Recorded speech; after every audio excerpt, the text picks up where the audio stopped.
Sebanyak 80 karyawan honorer di Dinas Pemadam Kebakaran Kota Depok menyatakan kesiapannya untuk menjadi saksi dalam kasus dugaan korupsi yang melibatkan pejabat di instansi.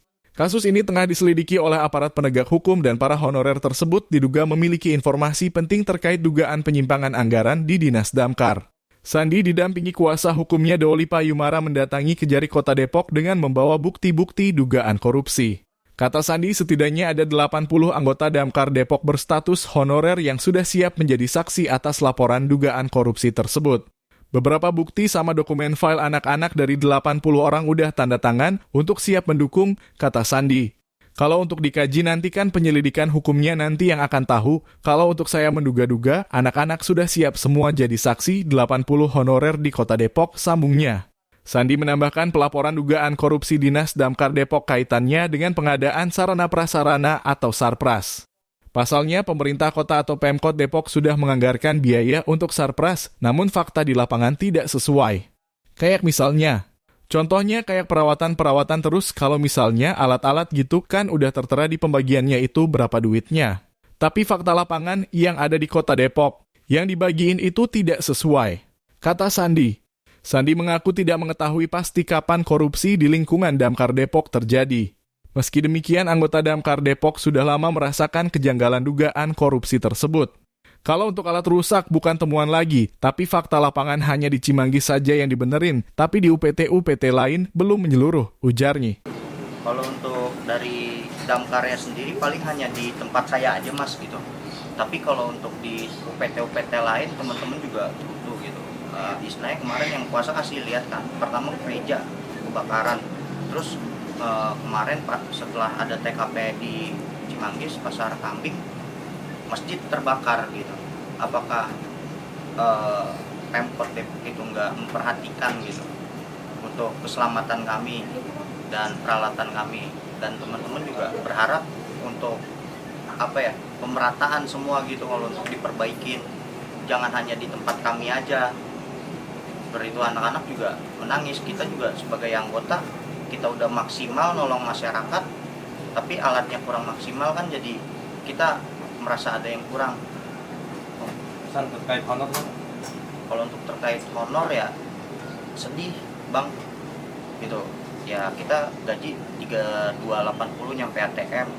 Kalau jujur semua temen ada banyak yang dikejar sama debt collector, diteror sampai telepon ke kantor juga ya.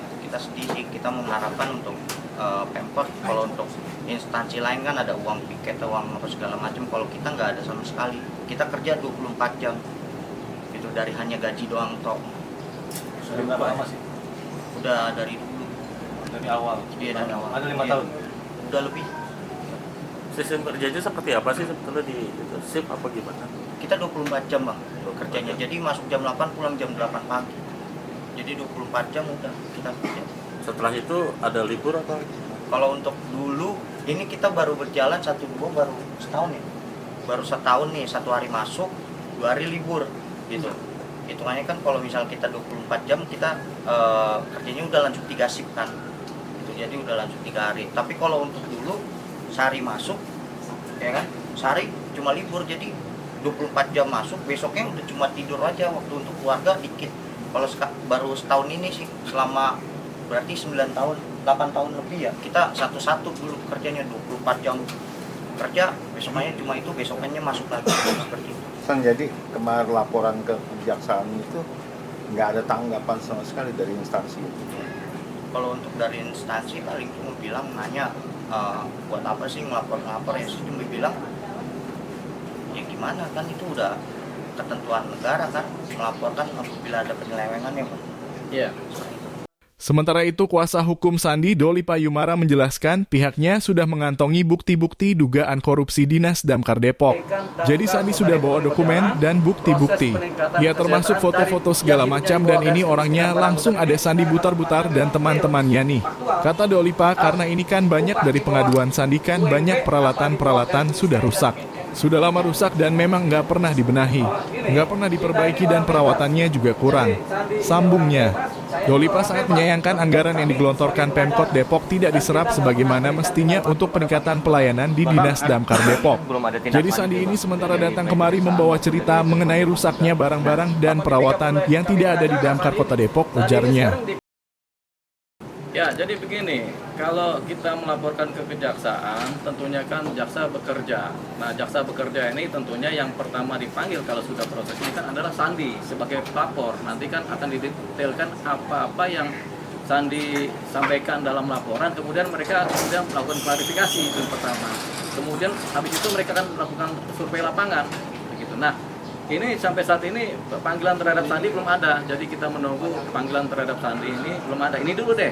Jadi kita nggak tahu bagaimana jaksa bekerja. Yang jelas ini udah 2 minggu ya, menjelang 3 minggu Sandi ini belum dipanggil-panggil. Kita juga nunggu kan, seperti itu. Apa yang terjadi di kejaksaan kita nggak tahu. Silakan nanti konfirmasi ke kejaksaan negeri Kota Depok, begitu. Tapi yang jelas kalau persoalan damkar ini persoalan penting sebenarnya. Jadi bukan persoalan yang kemudian hanya kasus korupsi saja. Jadi ada korupsi dicari korupsinya, bukan. Karena ini termasuk perbaikan peralatan, kemudian termasuk juga upahnya mereka ini. Jadi gini, dari sekitar 200-an tenaga kru damkar itu 80%-nya adalah tenaga honorer dengan gaji jauh di bawah UMP. UMP Kota Depok ini kan 4.900.000-an. Sementara gaji mereka cuma 3.200.000. Artinya cuma 50% lebih. Jadi mereka ini di Depok udah minimum 4,9, mereka itu jauh di bawah minimum. Jadi hidup layak itu nggak pernah ada di damkar ini. Dan 80% mereka adalah hidup di bawah garis kemiskinan kalau kita lihat ya. Jadi damkar kita ini hidupnya di bawah garis kemiskinan karena upah minimum kan 4,9, mereka digaji 3 jutaan, berarti kan jauh di bawah garis minimum kan. Minimum itu kan miskin artinya kan, begitu. Nah, ini mereka jauh di bawah ini. Nah, ini sekarang kita coba timbang-timbang akan mensomasi pemerintah Kota Depok. Sementara kita sekarang ini karena belum ada kemajuan, belum ada perbaikan, belum ada perapian, belum ada peningkatan, jadi kita anggap, dan juga pemeriksaan di kejaksaan juga tampak belum jalan. Jadi kita anggap ini kita harus memberikan peringatan kepada pemerintah Kota Depok supaya segera memperbaiki ini kesejahteraan si damkar ini, segera memperbaiki peralatan-peralatan yang rusak. Kalau menurut keterangan Sandi kan cuma di UPT-nya Sandi yang baru diperbaikan, tapi yang lain itu ada berapa biji yang berapa banyak yang belum diperbaikin? Berapa UPT? Banyak, hampir rata-rata. Ada berapa semua total UPT? Ada 8 tempat yang diperbaikin, kayak cuma di tempat saya aja gitu. Karena saya viral, ya jadi diperhatiin. Sedangkan tempat lain, sedangkan Mako sendiri untuk minta alatnya aja susah, Mako kembang gitu. Padahal tempat di situ pada berkumpulnya para pejabat loh, tapi mereka tidak memperhatikan.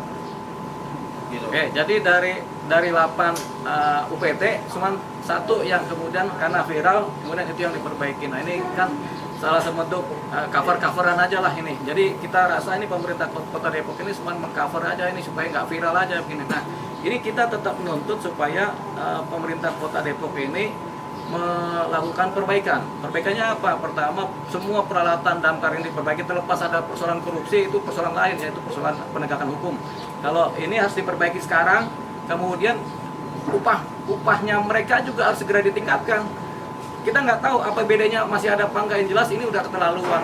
Sudah berjalan lebih dari 10 tahun di mana mereka hidup di bawah garis kemiskinan. Jadi para pegawai damkar Kota Depok ini nih di samping saya nih damkar semua nih. Mereka akhirnya datang begitu. Nah, yang memberikan kuasa ke saya sampai 80 personil damkar ya. Jadi mereka sekarang ini berada di bawah garis kemiskinan hidupnya. Bagaimana mereka kemudian menyelamatkan orang lain, menyelamatkan masyarakat Kota Depok, menyelamatkan harta benda masyarakat Kota Depok, menyelamatkan nyawa orang lain, kalau sampai mereka sendiri buat hidup aja nyawa taruhannya. Apalagi buat menyelamatkan para mereka kerja, itu lebih nyawa lagi taruhannya. Jadi gini, memang ini ada pengabaian dari pemerintah Kota Depok. Jadi kita sekarang ini sedang kita menyampaikan ini apa adanya, bahwasanya belum ada perkembangan. Tapi nanti 2 minggu kemudian kalau ini memang belum ada perbaikan juga, kita akan melakukan somasi secara terbuka terhadap pemerintah Kota Depok. Somasi tertulis tapi terbuka. Nah, jadi biar masyarakat Kota Depok tahu semua, dan negara kita juga tahu, termasuk Jawa Barat juga tahu. Jadi begitu. Jadi ini